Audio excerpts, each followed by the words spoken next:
अस्सलामुअलैकुम friends, welcome to Smart Plan Engineering. दोस्तों, जैसा कि मैंने अपनी लास्ट वीडियो में आपको विंड पावर सिस्टम के बारे में बताया था, आज की इस वीडियो में मैं आपको इस बारे में तफसील से बताऊंगा। विंड पावर सिस्टम क्या होता है और कैसे इससे बिजली पैदा की जाती है। आप में से बहुत से लोगों ने अक्सर जगह पर विंड पावर सिस्टम को देखा होगा, जिसमें लंबे पोल नुमा खंबे पर 2 या 3 परों वाले फ़ैन को चलते देखा होगा। इसकी स्पीड हवा के साथ कभी कम होती है और कभी तेज़ होती है। तो वहाँ पर आप लोगों के जहन में एक सवाल पैदा होता होगा कि इस कम स्पीड से कैसे बिजली पैदा की जा सकती है।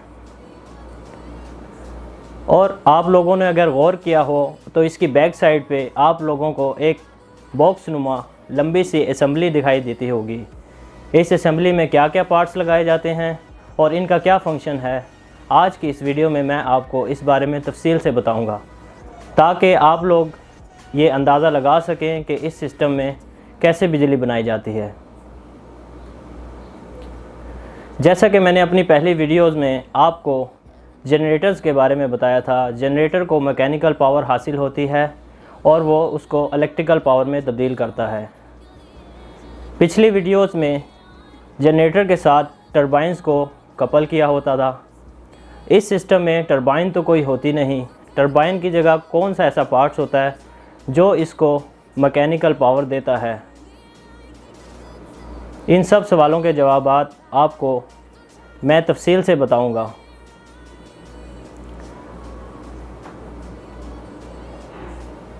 तो जिन लोगों ने अभी तक मेरा चैनल सब्सक्राइब नहीं किया, मेरा चैनल सब्सक्राइब कर लें और साथ ही बेल आइकॉन को प्रेस करके मोबाइल नोटिफिकेशन ऑन कर लें, ताकि मेरी आने वाली तमाम वीडियोस का नोटिफिकेशन आपको आसानी से हासिल हो सके। जैसा कि आप स्क्रीन पर देख सकते हैं, आपको विंड पावर सिस्टम की 3D वीडियो दिखाई गई है। इसकी डिटेल क्या है, इसमें क्या क्या लगाया जाता है, इन सब पार्ट्स के बारे में मैं आपको आज तफसील से बताऊंगा, ताकि इन चीज़ों को आप समझकर इस बारे में आसानी से अंदाज़ा लगा लें कि इस सिस्टम में कैसे बिजली बनाई जाती है।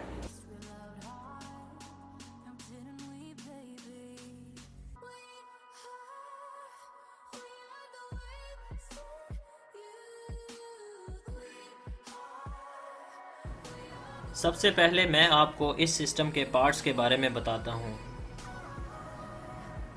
जैसा कि आप देख सकते हैं, आपको विंड पावर सिस्टम की मुकम्मल असेंबली दिखाई गई है। तो आइए चलते हैं, हम इसके पार्ट्स की बात करते हैं। तो ये रूटर है और ये रूटर्स के साथ उसका ब्लेड दिखाया गया है जो कि कर्व नुमा है। ये ब्लेड्स बेरिंग्स दिखाए गए हैं। इन बेरिंग्स को रूटर के पिच मैकेनिज्म सिस्टम के साथ लगाया जाता है। ये आप देख सकते हैं, ब्लेड्स का पिच मैकेनिज्म सिस्टम दिखाया गया है। इसके साथ मोटर और इसकी एडजस्टमेंट दिखाई गई है। इसको हर ब्लेड्स के साथ लगाया जाता है। ये कंट्रोलर है। इस कंट्रोलर का मकसद ब्लेड्स की तमाम पिच को कंट्रोल करना होता है।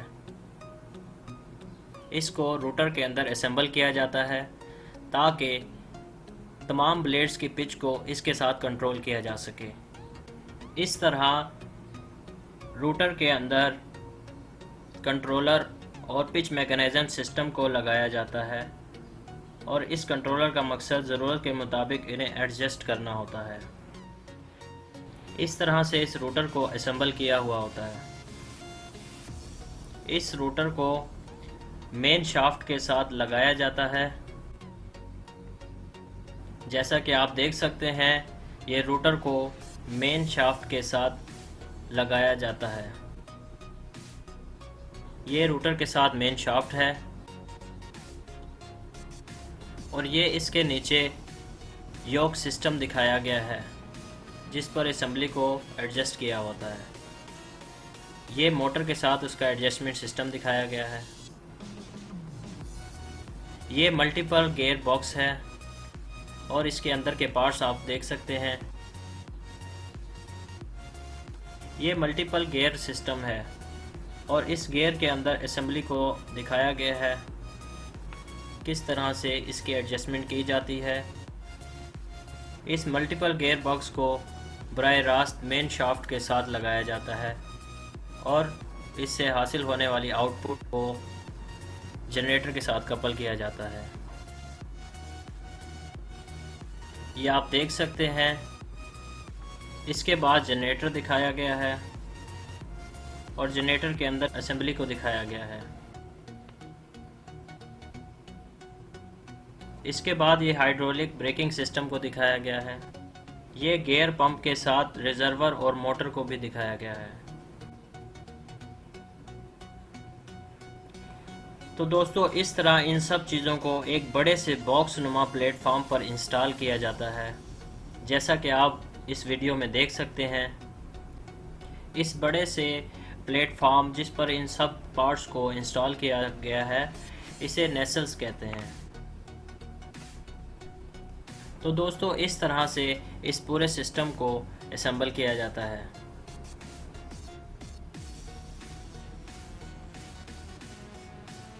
तो इस तरह इस पूरी असेंबली को पोल के ऊपर इंस्टॉल किया जाता है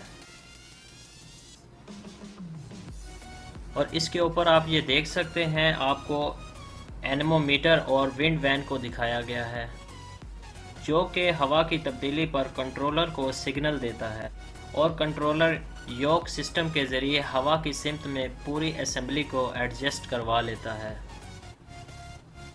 तो दोस्तों, ये तो थी इसके पूरी ऊपर की असेंबली। अब हम बात करते हैं इसके नीचे बेसमेंट की। इस पोल के नीचे बेसमेंट में क्या सिस्टम लगा होता है, इनके बारे में मैं अब आपको बताता हूँ।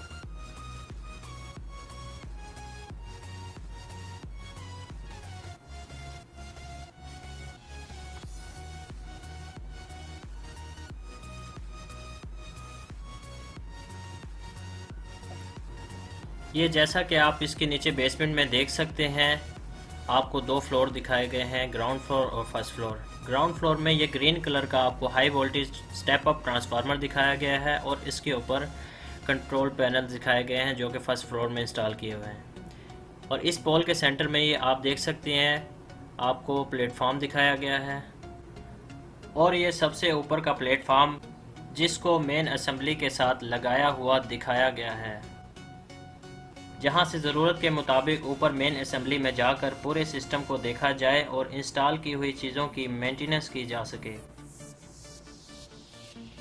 तो दोस्तों, ये तो था इसका ओवरव्यू।